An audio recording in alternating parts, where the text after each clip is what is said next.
Boing, boing, boing, boing, boing. What are you doing? Going boing? I know that. Then why'd you ask? You're strange, you know. Oh, it's that kind of game.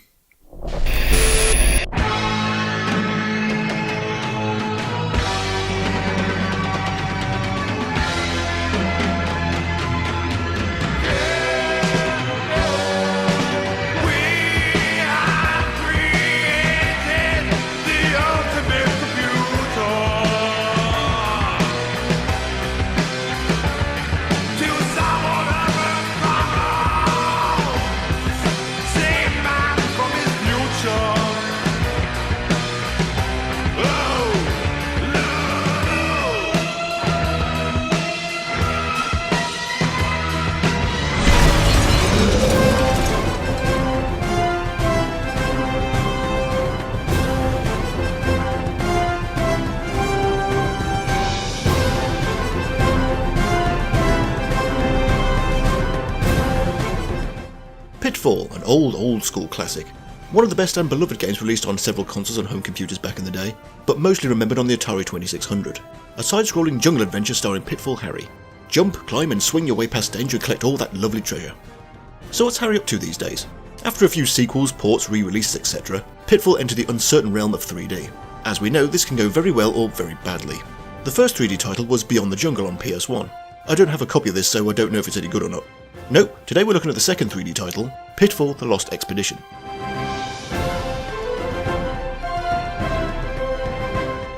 Released in 2004 by Activision, this currently remains the last Pitfall game. Well, unless you count mobile games, which we don't. We never do. This was developed by Edge of Reality.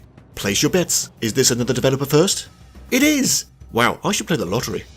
They clearly had high hopes for this one, as it was released on 6 formats. Well, 5 and then re-released on the Wii later.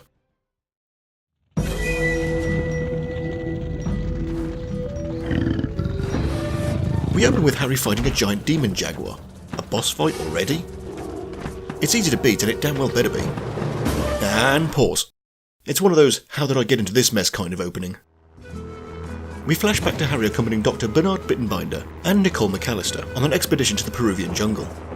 In classic Congo style, the plane gets into a spot of bother, and there's no choice to grab the chutes and jump ship.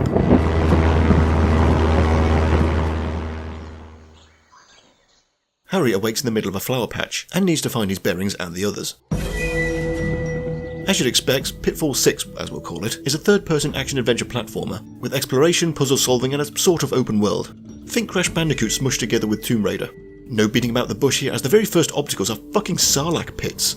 Oh, and swinging monkeys with a death wish. In true Pitfall style, a lot of getting around is done via fine swinging, and this is done very nicely with the integration of Havoc physics. The action feels smooth and weighty, as does the game in general. No shitty PAL conversion here. This runs and handles as a game should. Hey, what's this? Ooh, treasure! Now this is an odd thing. Instead of the traditional approach thing and press button to obtain thing, Harry has his right arm controlled by the right analog stick. So you're just having groping at thin air until he successfully grabs it. The right stick is used for many things in this game, but not for, you guessed it, the camera. This is another L2 and R2 jobby. I say open world. The individual levels or areas are pretty typical for this type of game. They're connected to each other rather sporadically. The map is somewhat useful, just a connect the dots layout. Reaching a new area will sometimes require a new ability or item. As the story progresses, Harry's arsenal increases. From a slingshot, a torch, a raft, to a shield, a gas mask and a trusty canteen. Physical moves, however, are harder to learn. During the plane crash, Bittenbinder lost pages of the Heroic Handbook, containing moves for any experienced explorer.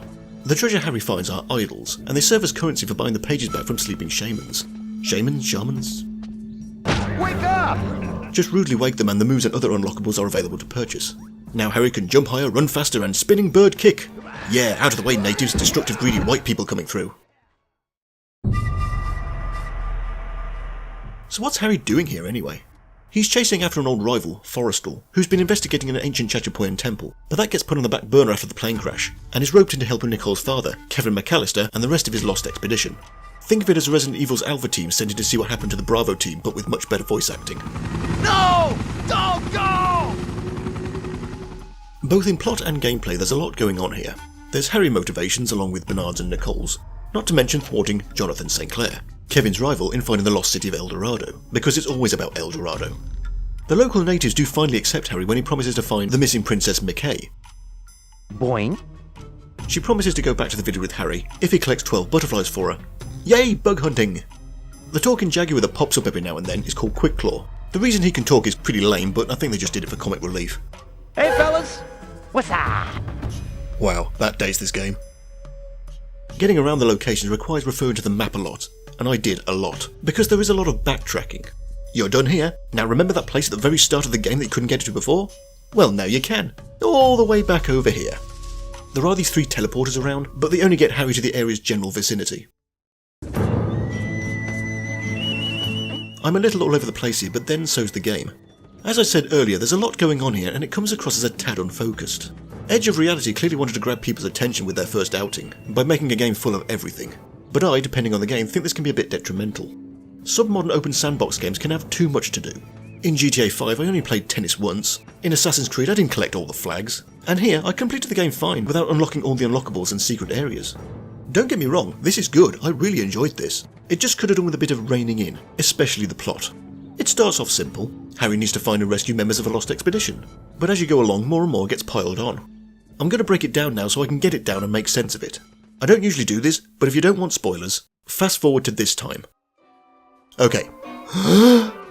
Harry joins Bittenbinder and Nicole to Peru. Plane gets into thunderstorm. Everybody has to bail out. Harry wakes a distance from the crash site. Harry finds Bittenbinder and learns they're really here to find Professor McAllister, Nicole's father. Finding Nicole, an old acquaintance, Jonathan St. Clair, is here, with a mysterious native named Puska. Harry comes across a temple that turns into a baby monkey. Turning back, he finds one of 4 important artifacts. Harry finds Leech, who tells McAllister he's really looking for this lost city of El Dorado. But then who isn't? The natives won't let Harry into their village until he finds Princess McKay. Boing. After being accepted by the natives, Harry heads to the mountains and finds Nicole, discusses her father and promises to find him. Nicole goes looking for Puska, needing his help with some ancient text. Finding Nicole, again, they find McAllister. Kevin McAllister is dead.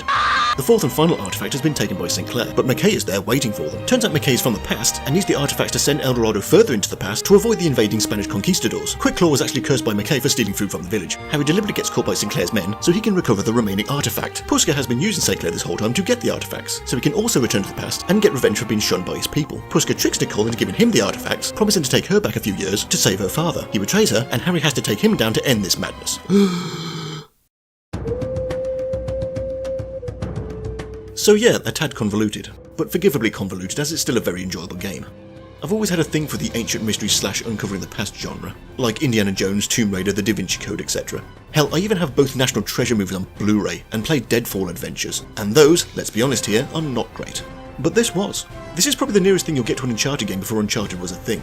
It's just that fun, over-the-top, swashbuckling adventure that I'll never get tired of. Again, sadly, the PC version isn't available on Steam or GOG, but it is on the GOG community wishlist. So please, if you have a GOG account, go to the community wishlist and vote this one up. Dun dun dun dun dun dun dun dun. Oh.